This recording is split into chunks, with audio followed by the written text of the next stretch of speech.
Hello everyone, welcome to the Day 2 camp of C programming. In this session, we will be discussing few programs related to C and also we will discuss about control statements. So first let us see few programs.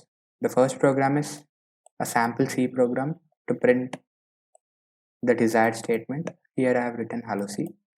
You can check that the first statement, it is the preprocessor statement. Hash include stdio.h where we say it as a preprocessor statement. As I told you in the previous video, it is mandatory to write a preprocessor statement where it includes all standard input output header files. So here h indicates the header file and the main function is compulsory for any C program because the functionality starts from main method. And I have written int main. This is my main function and closed by parenthesis. And I'm opening my flower brackets. Okay, inside this you can write your statements. Here I have written printf, and in double quotes I have written hello C. Remember, I am ending it with semicolon, and this is a return zero statement. We will be learning about return statement in the further classes, but it is simply nothing but if there is no any return type to your main method, then you need to return 0, nothing but your program gets terminated, or else your program will be running on. So let us execute this. You can check that this is Dev C++ environment, which is free and easily accessible. I have used this environment. It's very simple to write codes. Just you need to click file new and you can see that source file, and in this new source file you can write your C codes. And this is my program which I have written. Let us save it. You need to save. Okay, I hope you know how to save it. And remember, I want to tell you one more thing. Suppose let us rewrite this program in this new file. So how we will save controllers, and wherever you want you can save in desktop or libraries or PC, wherever. And remember, whenever you save your file, remember you need to save it as C source files or .c files. This is very important. You need to save it as a C source files. You need not save it as a resource scripts or header file C++. Okay, yours is a C program. You need to save it as a C source file, and you can click on save button. Okay, so let us run this program. Here you will be having execute option where you will have compile and run. You can use F11 key or you can click here compile and run. Okay, so when you click compile and run, a command window will get opened. And you can see that my output is hello C. Okay, I have just given a printf statement and that statement is been printed. Let us look at with another program. Yeah, this is the program related to data types. Okay, as I said, we have char, int, float, double and more data types. Here again I have given the header file having main method. Initializing, I am initializing a variable called as marks to be 5, and remember this marks is my integer variable.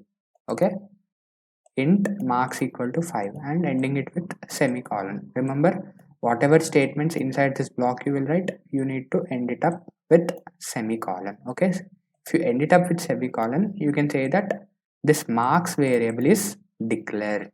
Okay, that marks variable is declared. This is initialization, and if you keep this semicolon, the variable is declared. Okay, and here I have used a printf statement printing hello world.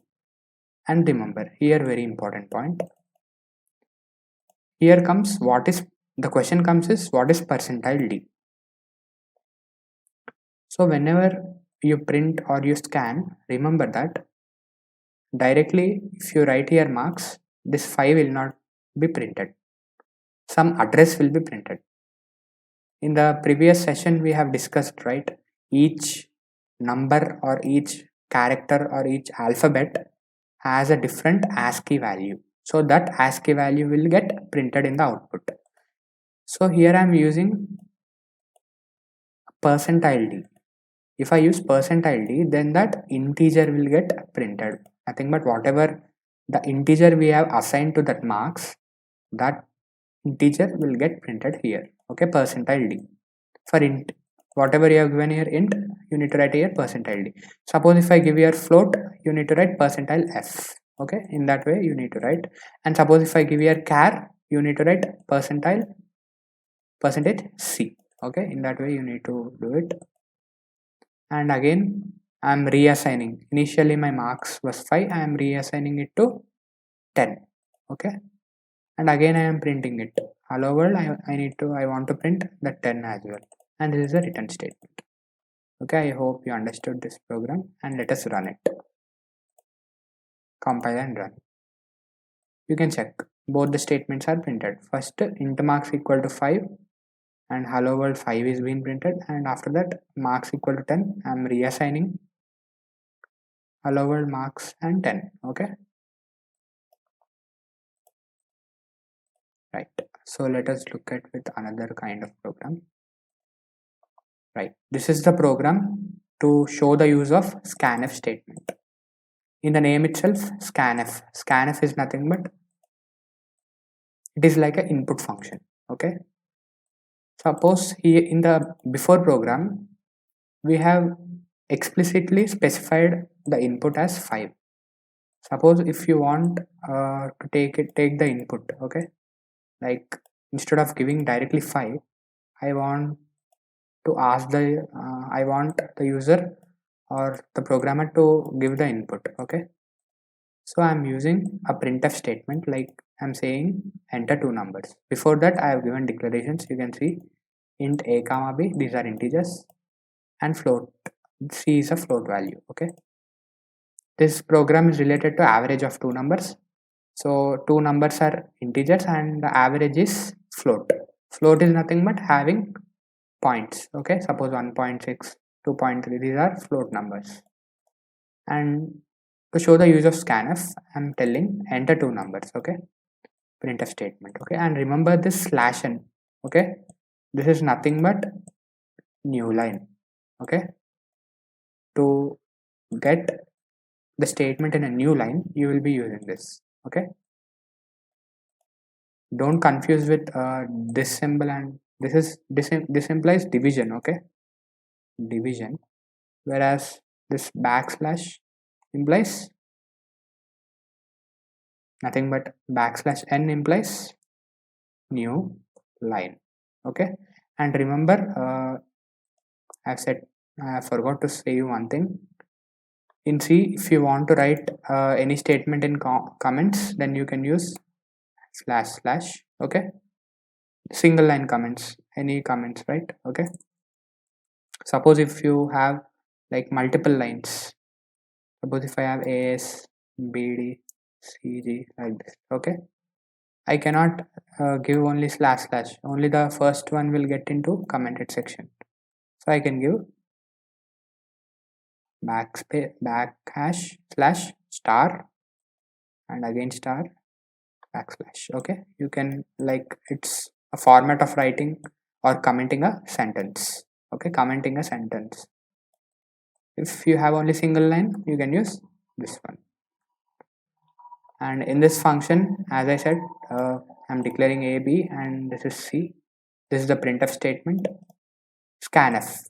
So you are entering 2 numbers, right? In the printf statement you will enter 2 numbers.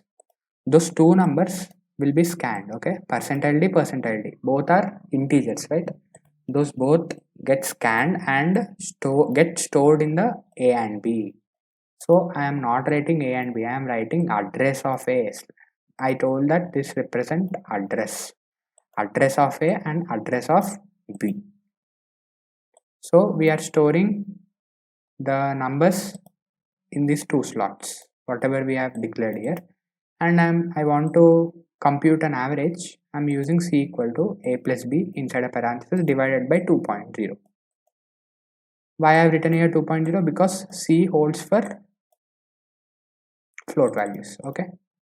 And finally, I'm printing the average. Average is percentile of c. You are printing c, right? So c is a float value. You need to write percentile percentage f. Okay, simple. And this is a written statement.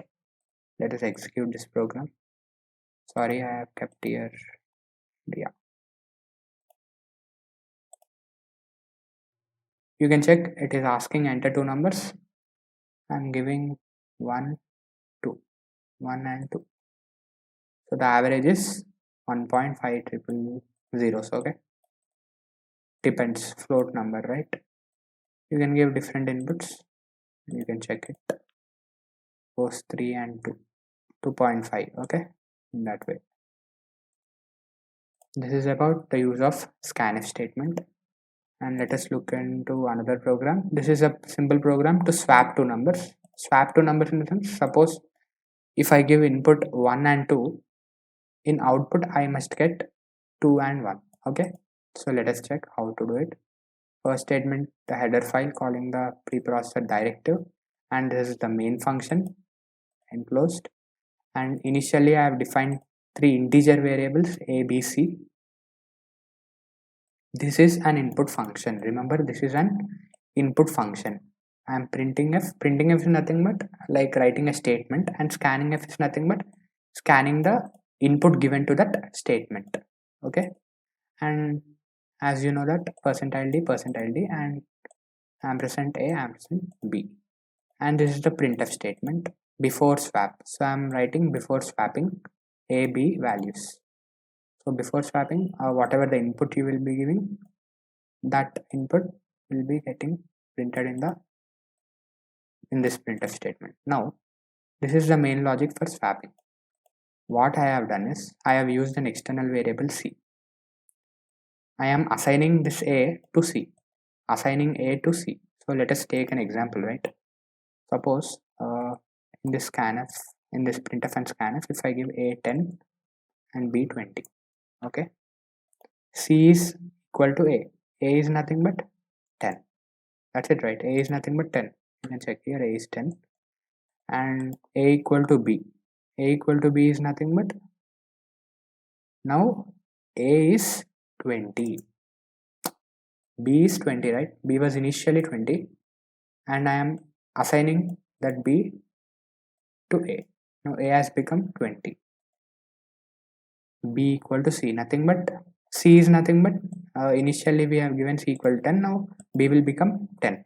So from these two statements you can check that a and b are reversed. Initially a is 10, b is 20. Now a and b has become 20 comma 10, and after swap I am printing a equal to percentile d a b. Okay, and this is a written statement. Okay, after swap we need to get what? We need to get 20 and 10. Let us check. I have saved it and compile it. Let us give input, enter two numbers 10 and 20. Yeah, you can check here. Before swap it is a equal to 10 and b equal to 20. After swap 20 and 10. Okay, a is 20, b is 10. So how we have done this swapping? Using an external variable c. Okay, this is for your swapping. And one more point I need to tell here is, in this swap function or in this printf function, how many percentile d's you will be writing, those many variables you need to give after end of this string. Okay, like if you have written 2 percentile d's, right, this the compiler must understand, right, what is this percentile d indicates. This percentile d, first it came first, so in this a has came first, so this percentile d implies the value of a, and this percentile d implies the value of this b. Okay, in that way. Suppose if you give another percentile d, then remember that you need to write another variable. Okay, that is about your swapping. let us look into the size of your data types, and we have to tell that in the previous video size for different data types, for int, for float, for int4, for character 1 byte, okay, for float double.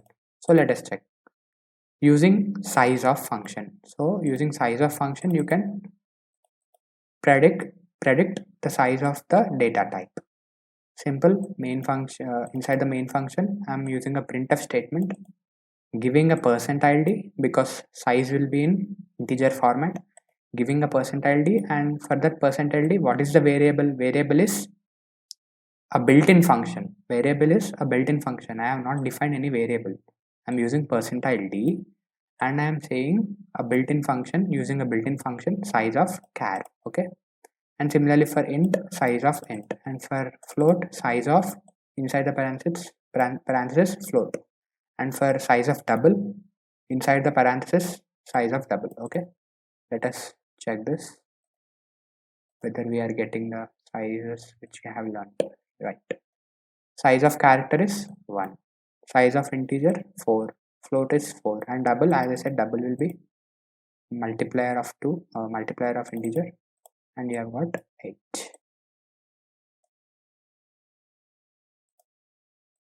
This is the program related to the data type size. And let us check into the operators, okay. We'll be learning how these operators will work. First, let us check into the logical operators. In the first statement, we have written a header file. Inside the main function, I have given a variable. I have initialized and declared a variable marks giving 75, okay, giving the value to it as 75. And these are the printf statements. The first printf statement, I have written a string. The value is %ld.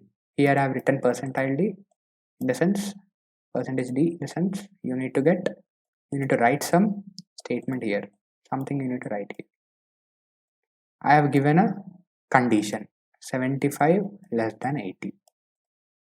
I have given a condition 75 less than 80, and here the logical not value, here I am given exclamatory mark of 75 less than 80, and here logical and two logical AND operators and one logical OR operator, checking for them, okay. So the output you will be getting is %ld, nothing but you will get an integer. So what is that integer you will get? You may get 1 or you may get 0. So 1 is nothing but true, 0 is nothing but false, or sometimes you may be getting reverse, but the preserved one is 1 indicates true and 0 indicates false. So let us check this in what format we are getting. Yeah, you can check ones and zeros are being printed in the output right here. 75 less than 80, this condition is true, so you will get answer as 1, okay. That %ld is 1, okay. And 75 less than 80 is true, but here I am using not operator, logical not, so it converts into false, nothing but 0, okay. And here I am using one logical AND operator between two operands. Here operands are also conditions. 72 greater than 60, this is true in the sense this is 1, and 72 less than 80, is this true? Yes, this is also true, so both are ones. So in logical AND we have discussed that if both the values are non-zero, then you will get true, nothing but then you will get 1. And similarly 45 greater than 60, no, this is false, nothing but this is 0. So we have discussed that both of them must be, both the operands must be non-zero, but here one operand you got non-zero, so this you'll be getting this as 0. And similarly here 45 greater than 60, it is false, so this is 0. 45 less than 80 is true, this is 1. But remember here there is logical OR operator. Logical OR operator, what is the definition of it? If any one of them is non-zero, then it is true. So 45 less than 80 is 1, it is non-zero. So if any one of them is non-zero, yes, this is non-zero. So you will get answer as 1. Okay, you can check the outputs here. For the first one 1, for the second one 0, third one 1, fourth one 0, and logical OR is 1. Okay, this is about logical operators. Now let us look into relational operators. As I said, true is indicating 1 and false will indicate 0. Same again, creating a header file, void main. This is a void main function. So remember, if you mention here void, then no need of return type. By default, the program pointer or the program where program execution starts will get terminated. Okay, whereas if here you have used int, I am giving a return type as return 0. Okay, and here I have declared two variables a and b, and I have initialized them to 2 and 3. Okay, a and b initialized to 2 and 3, and I am printing a equal to b. So I am checking here a double equal to b. Okay,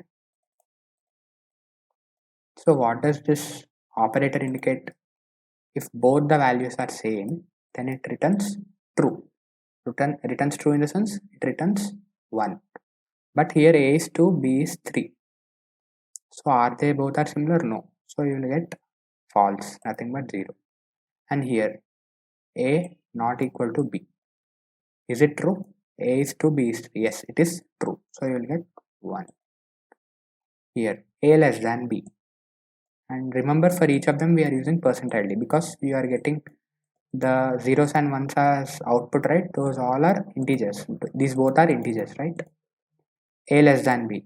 2 is less than 3. Is it true? Yes. So we'll get 1. A less than or equal to b. Let us check them as well. A greater than b. Is it true? No. It is false. A less than or equal to b. So is this true or false? 2 less than or equal to 2. 3. 2 is less than 3 is true, but 2 is equal to 3 is true? No. So both one is satisfying, one is not satisfying. So output you will get as what? 0. Okay. And here a is greater than or equal to b. Here also I think you will be getting 0. So let us check. No, you didn't get it right. Wait once again. A equal to b is 0 and a not equal to b is 1, and a less than b is also 1. A less than or equal to b, you have got it as 1, right? So if any one of them is true, then you will get the output as true. A less than b, 2 less than 3 is true, so you will get it as a true. But if you check here, a greater than or equal to b, 2 is greater than 3, no, it is wrong. 2 is equal to 3, that is also wrong, so you will get as 0. It is like a OR operator. Okay, if one satisfies, then you will get true. Okay, and let us check into the next one. This is binary arithmetic to show the usage of arithmetic operators. Here I have used the main function, the header files and the main function, 3 variables, whereas a and b are initialized to 10 and 2 and c kept uninitialized, just declared, and I am printing the a and b values. Addition, a plus b, just you say a plus b. Subtraction, a minus b. Multiplication, a star b. Division, a divided by b. Okay, this divided. And if I want modulo, a modulo b. A modulo b. I'm using an external variable c, and I'm saying that c to be a modulo b, and I'm printing that value. Okay, so here you can give your input, but I've given the inputs are 10 and 2, and I hope you know this: 12, 8, 20, 5, and a mod b. So what is 10 mod 2? Here it comes as 10 modulo 2. 10 modulo 2 is nothing but 10 is divisible by 2.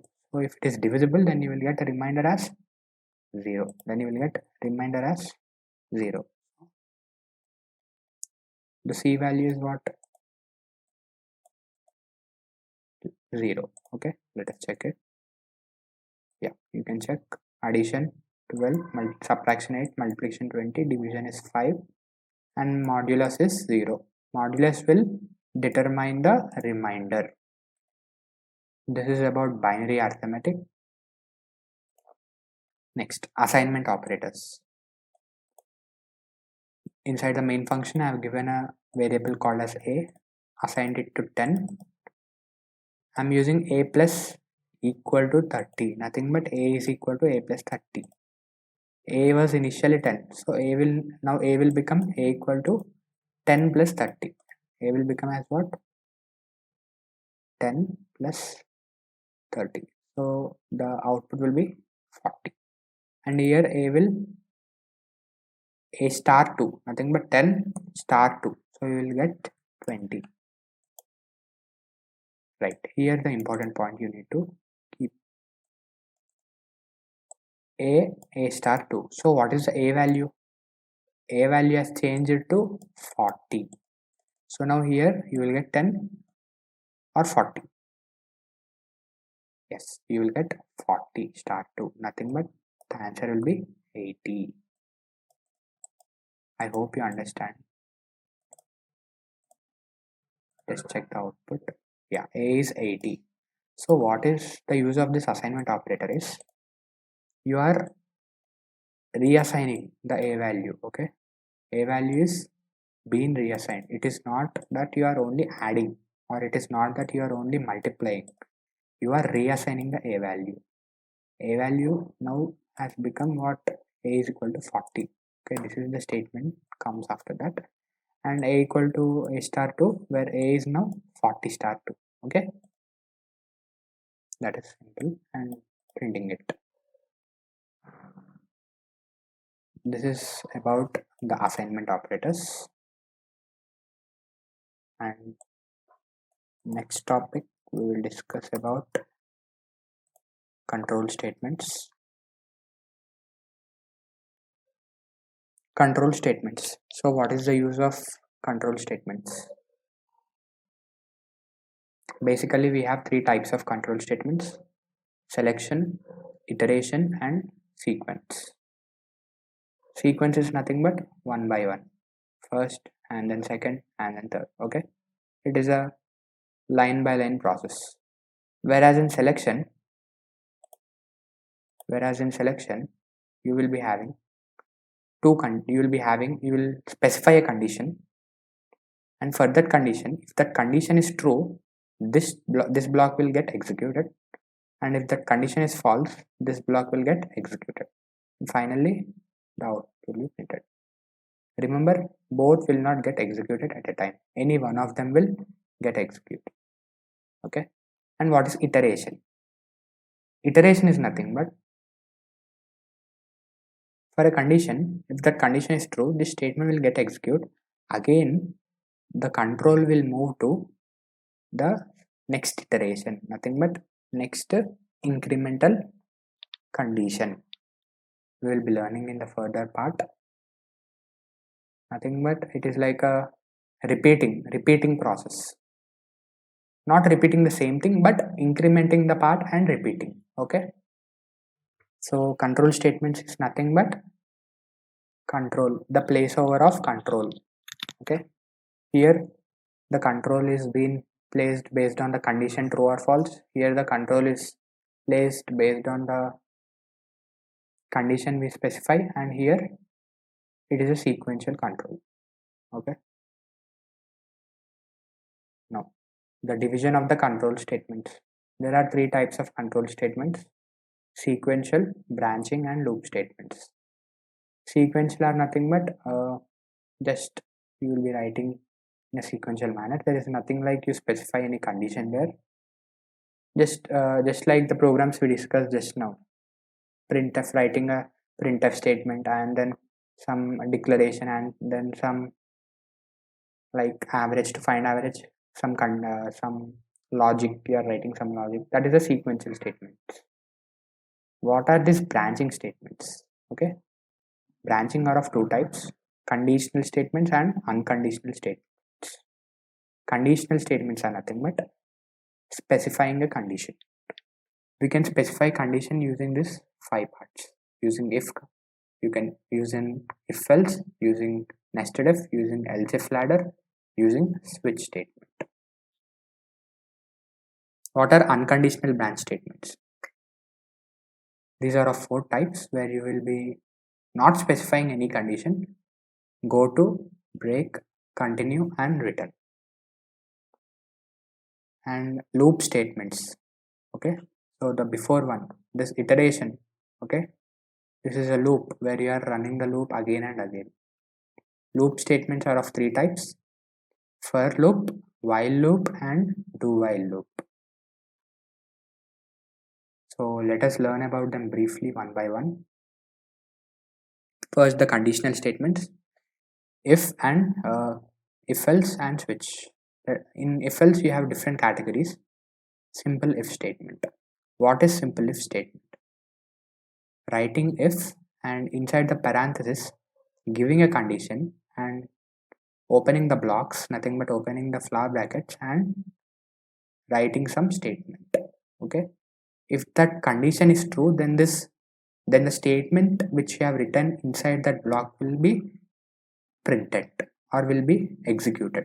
Okay, that is the meaning of if statement. Simple, you are giving a condition, and if that condition is true, then the block of statement which you have written inside this flower braces will be executed. And next, if else statements. Here you are specifying an else part. In this statement, you can check if the condition is true, then this block will get executed. What if the condition is false? Obviously the control will go to the next statement, whatever you have written. So in order to specify a statement or a block of statement to the false part, to the false condition, you can use else block. Nothing but write if condition, and if that condition is true, this block will get executed. And else, remember, for else case you need not specify any condition. Else case is nothing but it is a by default false case. Okay, and the statements whatever you write inside this block will be printed. This is the use of else block. Okay, if else statement. Now next, if else if ladder. What is if else if ladder? Simple, I am writing if condition 1 true. Suppose if I want to write multiple conditions, I have given here condition 1, right? I have one more condition 2, and I want to know what will be printed if that condition 2 is satisfied. I am using else if block. Else if. So else if condition 2, and if that condition is true, then the block inside this else if will get executed. And here also I'm using an else statement. If both the conditions are not satisfied, if statement condition and else if statement condition, if both are not true, then the else block will execute. What is nested if? In the name itself, nested if. Nested in the sense inside something. Okay, inside if you are writing again one more if. That is called as a nested if. So what is this nested if is? Inside we have specified here condition 1 for if statement, and inside this we have written one if else statement. Okay, if inside a if, or you can say block inside a block. Okay, here if condition 1, if the condition is true, then the inside block, the nested block will execute, and inside that nested block again I am specifying an if condition, then that program whatever you have written is called as a nested if else program. Okay, here also I am giving a condition, if condition, if it is true this block must execute, and else case also I have given a block. And again for else, this else is meant for this outer if condition. So I hope you will understand that. We have written a simply we have written one if and one else. Inside this if there is one more if else, and inside this else there is one more if else. Okay, simple. We have written only two things, if else statements only, but inside the first if we have written one more if else, and inside this else we have written one more if else. Okay, same syntax, having condition. If it is true, this must execute, and if it is false, the else block will execute. This is about nested if. And remember, if this outer if condition is false, then this else condition will get executed. Again this else condition, again this false condition, that is else block, have if and else. Again this condition is true, this will execute, or else this, in that way. Okay, this is about the if else story. And let us look what is switch statement. Switch is nothing but, in the name itself, switch to a particular expression. You can write switch to a particular expression, and inside the switch statements you can write different cases. Cases are nothing but you can say like group of conditions. Okay, cases. For case 1, one condition, for case 2 one, and for case 3 another, in that way. And I'm using break statement as well. We'll be learning about the break statement further, but just remember the term. And also we are saying a default.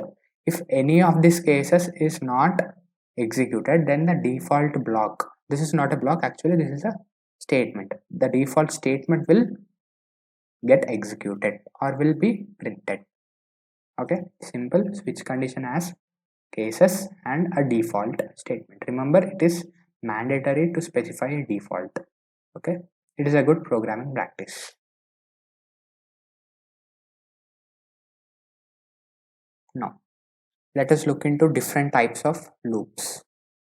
Loops are nothing but iterative approach. Okay, loop type, we have 4 types of loops: while loop, for loop, do while, and nested loop. It is the 4th type. Nested loop is nothing but, it is like a nested if. In the nested if we have if condition inside if condition, right? In the nested loop we will have suppose if we take while loop, if we say nested while, we can say that while loop inside a while loop. Okay, if we take for, nested for, we can say for loop inside a for loop. If we take do while, nested do while, it is do while inside a do while. Okay, first let us discuss while loop, for loop, and do while, so that we can understand also nested loop easily. So what is while loop? While loop, it repeats a statement or group of statements while a given condition is true. So under a given condition, it repeats a statement or a group of statements. Number of statements depend on the programmer, but the condition, if that condition is true, then it will repeat that statement. Simply we can say that it tests the condition before executing the loop body. So the condition is mandatory. If you write a condition, then that statement will be executed again and again. Okay, and remember, the same statement will not be printed. If you have the same statement, it will be printed, but remember, you need to specify some increment. Okay, suppose if I say I plus plus, okay, till 10, till 5, if I say only 5 times, that must repeat. Like for first time, again repeat, must repeat second time, again for third time, fourth time, and fifth time. So specifying a condition inside any of the loops is mandatory. What is for loop? For loop executes a sequence of statements multiple times, okay, and abbreviates the code that manages the loop variable. Okay, what is the difference between while loop and for loop is both are almost similar, but inside the while loop you can specify a condition. You can only specify a condition, but inside a for loop you can initialize, you can specialize a condition, and also you can give any updates. Updates in the sense, like I have given increment each time. Like for the first time it is 1, right? Increment it, for the next time it must become 2, for the next time it must become 3, in that way. Okay, so inside the for loop, for parenthesis, inside this parenthesis we can write initialization, condition, and updation. Okay, and what is this do while? Do while is different from while loop and for loop. It is similar to while loop, but what happens is the condition is being tested at the end of the loop body. Nothing but after the loop gets ended, the condition will be tested. Okay, that is the significance of do while loop. And nested loop, as I said, loop inside a loop, one or more loop inside any another while, for, or do, etc.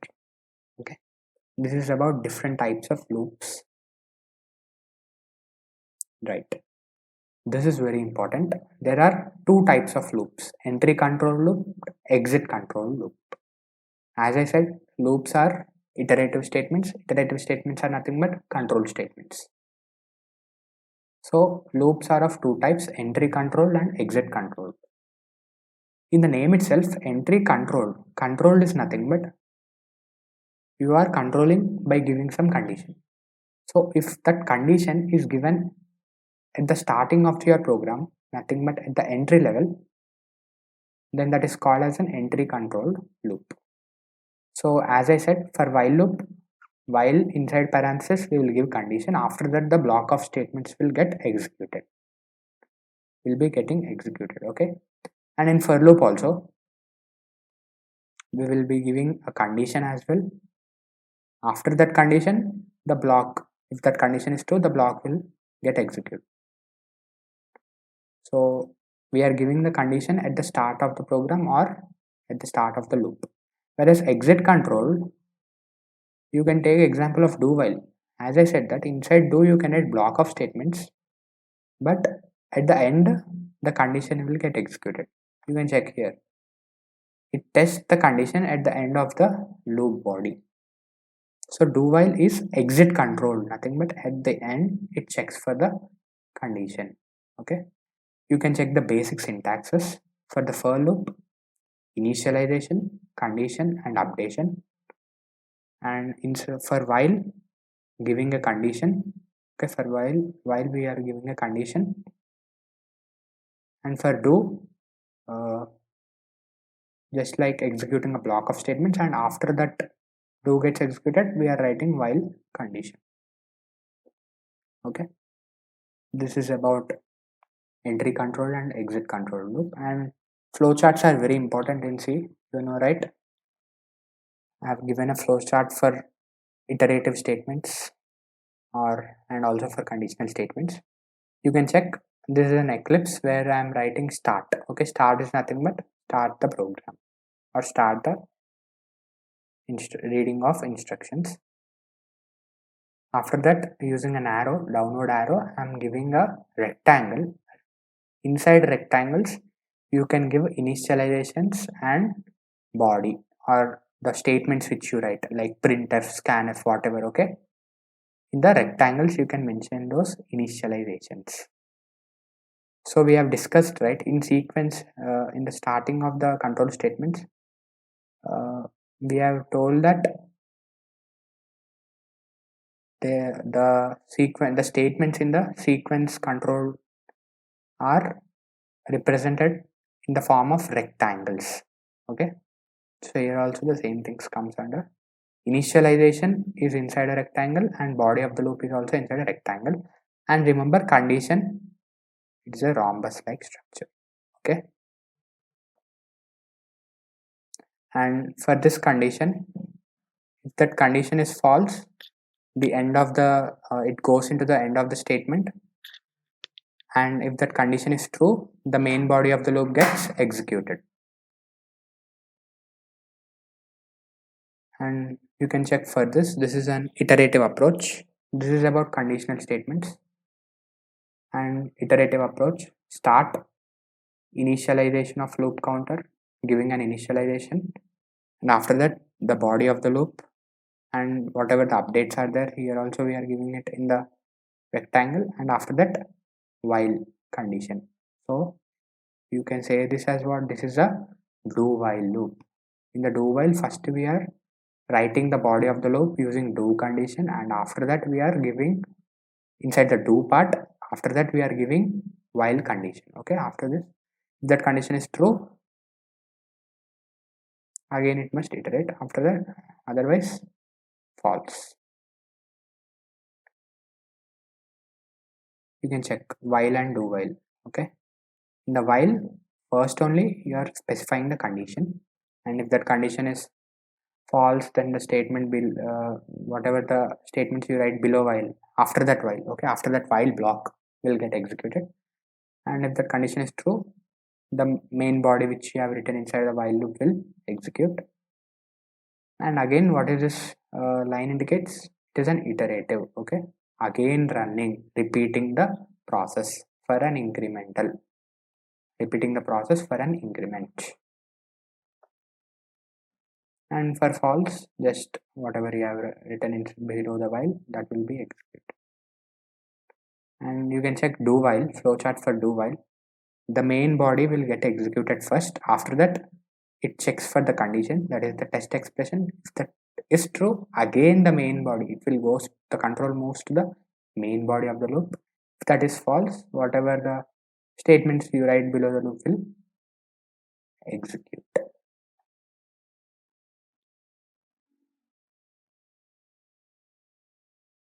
Now let us give some brief introduction about functions. Function is nothing but doing a task. Okay, if you want to do a task, you are writing a function. Each object has its own function.